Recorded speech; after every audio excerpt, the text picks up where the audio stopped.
بسم اللہ الرحمن الرحیم۔ دوستو، حضور سیدنا غوث اعظم رحمۃ اللہ تعالیٰ علیہ کے دو خوبصورت واقعات آپ دوستوں کی نظر کرتے ہیں۔ دوستو، حضرت ابو بکر تمیمی رحمۃ اللہ تعالیٰ علیہ سے مروی ہے، فرماتے ہیں کہ حضور سیدنا غوث اعظم رحمۃ اللہ تعالیٰ علیہ نے ایک مرتبہ بتایا کہ بغداد میں سخت قحط پڑا اور کھانے کو کچھ میسر نہ تھا۔ مجھے بھی فاقے رہتے کئی دن گزر چکے تھے۔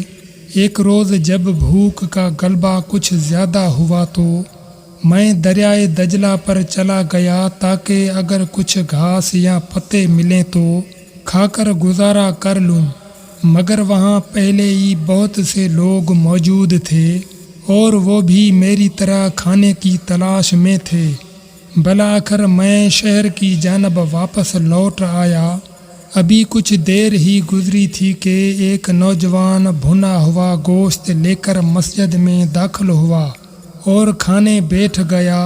میں بھوک سے اس قدر نڈھال تھا کہ جب وہ لقمہ اپنے منہ میں ڈالتا تو میں اپنا منہ کھول لیتا، حتیٰ کہ میں نے خود کو ملامت کرنے کو کہا کہ یہ کیا حرکت ہے، اللہ عز و جل میرے حال سے واقف ہے، اسی پر توکل کر اور اس قدر بے صبر نہ ہو۔ حضور سیدنا غوث اعظم رحمۃ اللہ تعالیٰ علیہ نے فرمایا، پھر وہ نوجوان میری جانب متوجہ ہوا اور کہنے لگا کہ آپ رحمۃ اللہ تعالیٰ علیہ میرے ساتھ کھانے میں شامل ہو جائیں۔ میں نے انکار کر دیا اور جب اس نے بہت زیادہ اصرار کیا تو میں اس کے ساتھ کھانے میں شریک ہو گیا۔ اس نوجوان نے مجھ سے پوچھا کہ میں کیا کرتا ہوں۔ میں نے اسے بتایا کہ میں فقہ کا طالب علم ہوں اور جیلان کا رہنے والا ہوں۔ اس نے مجھ سے پوچھا کہ کیا تم جیلان کے ایک شخص عبد القادر رحمۃ اللہ تعالیٰ علیہ کو جانتے ہو؟ میں نے اسے بتایا وہ میں ہی ہوں۔ میری بات سن کر اس کی آنکھوں میں آنسو جاری ہو گئے اور کہنے لگا کہ مجھے جیلان سے آپ رحمۃ اللہ تعالیٰ علیہ کی والدہ نے 8 دینار دے کر بھیجا تھا۔ میں آپ رحمۃ اللہ تعالیٰ علیہ کو تلاش کرتا رہا، یہاں تک کہ میرے پاس موجود رقم بھی ختم ہو گئی اور فاقوں کی نوبت آ گئی۔ میں نے بھوک سے نڈھال 3 دن گزارا۔ پھر مجھے خیال آیا کہ فاقہ کی حالت میں تیسرے دن تو مردار کھانے کی بھی اجازت ہے، اس لیے میں نے امانت میں سے یہ کھانا خریدا تھا۔ یہ کھانا آپ رحمۃ اللہ تعالیٰ علیہ کی ملکیت ہے اور میں آپ رحمۃ اللہ تعالیٰ علیہ سے معافی چاہتا ہوں۔ حضور سیدنا غوث اعظم رحمۃ اللہ تعالیٰ علیہ نے فرمایا، میں نے اس شخص کو تسلی دی کہ فکر کی کوئی بات نہیں، اور پھر ہم دونوں نے مل کر وہ کھانا کھایا۔ دوستو، شیخ ابو سعید عبداللہ محمد سے منقول ہے، فرماتے ہیں میں ابن السقا اور حضور سیدنا غوث اعظم رحمۃ اللہ تعالیٰ علیہ جامعہ نظامیہ بغداد میں زیر تعلیم تھے۔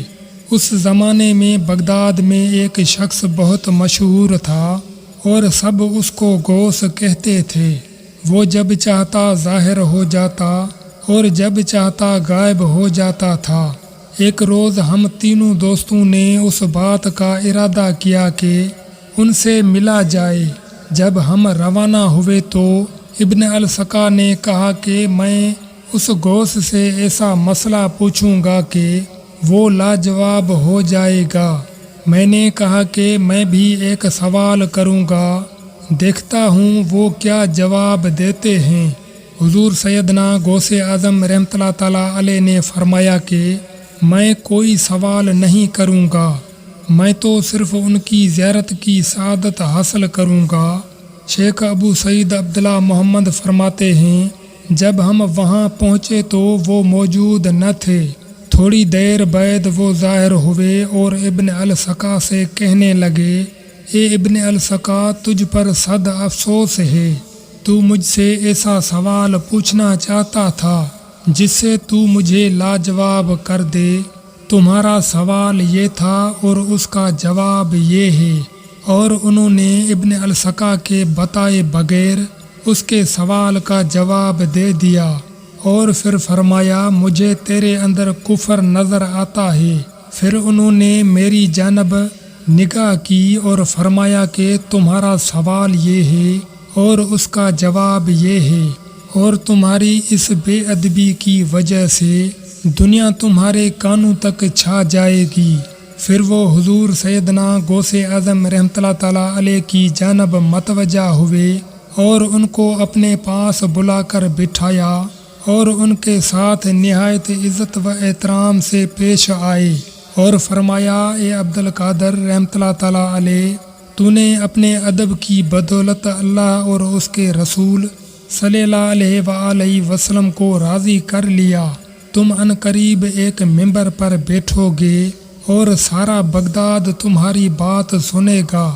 تم اعلان کرو گے کہ ہر ولی کے گردن پر میرا قدم ہے، اور مجھے نظر آ رہا ہے کہ تمام ولی اللہ تمہاری اس بات پر اپنا سر جھکا دیں گے۔